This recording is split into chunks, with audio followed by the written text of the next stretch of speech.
Ciao a tutti, oggi vi porto con me al Lido di Jesolo.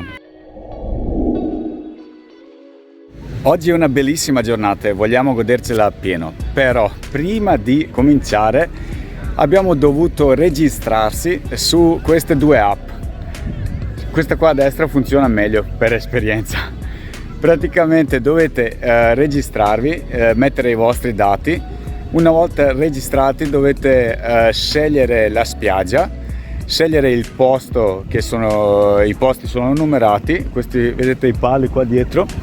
Una volta scelto il posto dovete salvare la registrazione e il vostro posto.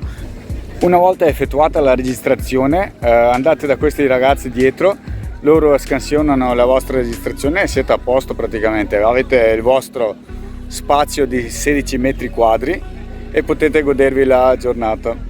Come vi sembra? Sono le novità post-Covid. Fatemi sapere cosa ne pensate qua sotto e naturalmente iscrivetevi al canale e ci vediamo al prossimo video.